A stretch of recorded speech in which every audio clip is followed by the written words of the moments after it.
Jérôme Chenevière, je suis sur la commune de Guilherval dans le sud de l'Essonne. On est dans un secteur de la Petite Beauce avec des terres très superficielles, des sols qui vont de 20 à 30 cm de profondeur à 80-90 cm au plus profond. Des sols qui sont plus ou moins très caillouteux. L'exploitation fait 190 hectares. Sur 48 îlots, avec des cultures qui s'étalent du colza, des pois de printemps avec des févroles, de l'orge d'hiver et de printemps, du blé, et on a depuis 2 ans du tournesol qui se développe sur l'exploitation. Donc la marque Sky, je l'ai connue au cours du CIMA, puisque ça faisait quelques années que je regardais les hydrilles, mais précédemment sous le nom Sulky.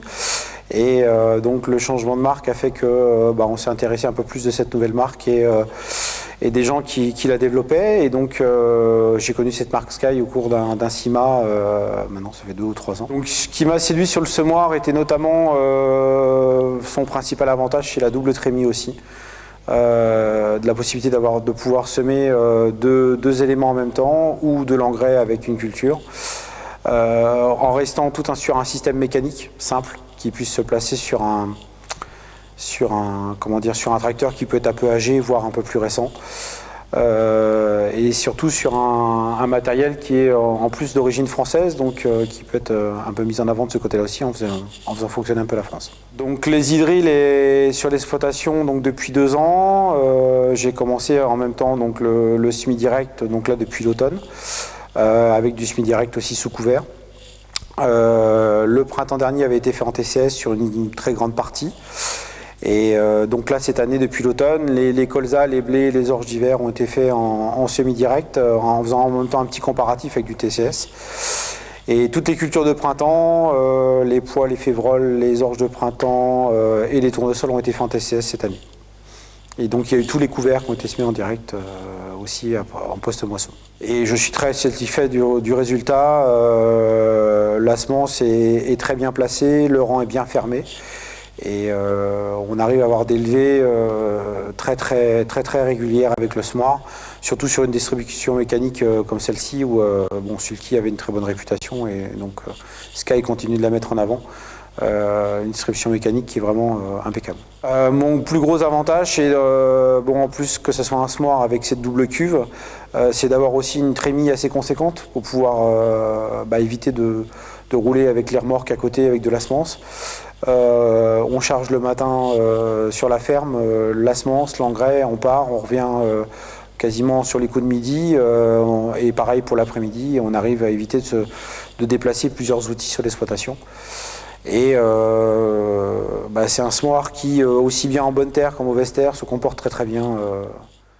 Depuis cette année, donc en même temps que le semi-direct sous couvert, j'ai lancé une expérience de colza associée qui a déjà été faite par d'autres agriculteurs, mais en même temps avec une culture permanente. Donc on a mis du trèfle blanc dedans. Et j'ai fait aussi, donc comme le tournesol est semé avec les hydrilles, on a fait du striptease végétal cette année, donc on va voir si ça se concrétise à la fin.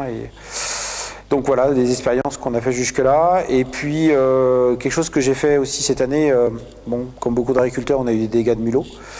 Et le sursemis avec le semoir était très efficace, aussi bien sur du colza que sur du blé. Les trous, on a pu les reboucher sans problème, sans faire de dégâts à la culture qui était déjà en place.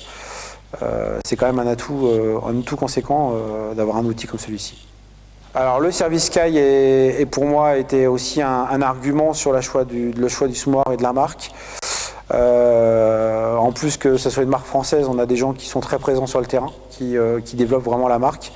Et un suivi au niveau du service après-vente ou si on a besoin de recommandations sur l'utilisation de semoirs qui est très présent. Donc des gens qui sont très joignables et surtout très proches du terrain.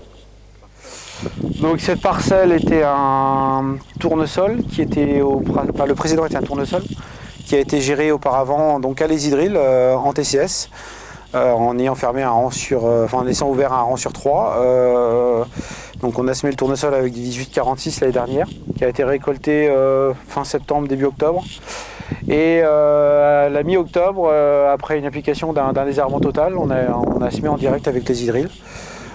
Donc c'est un blé Rubisco avec du 1846 en ligne de semis, de l'engrais localisé.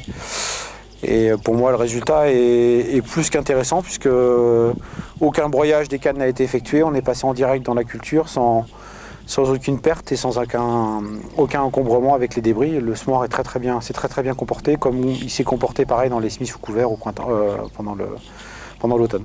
Et avec un tracteur qui est bien sûr puissant, enfin qui est bien trop puissant par rapport au semoir, on consomme 5-6 litres à l'hectare. Donc par rapport à des voisins qui labourent ou autres, on a quand même un gain sur l'utilisation, enfin sur le temps, sur le carburant et sur l'usure du matériel. Pour avoir un résultat aujourd'hui qui est franchement à l'équivalent de mes voisins, si ce n'est que je trouve même presque peut-être un peu mieux sur certains points, mais à confirmer à la moisson.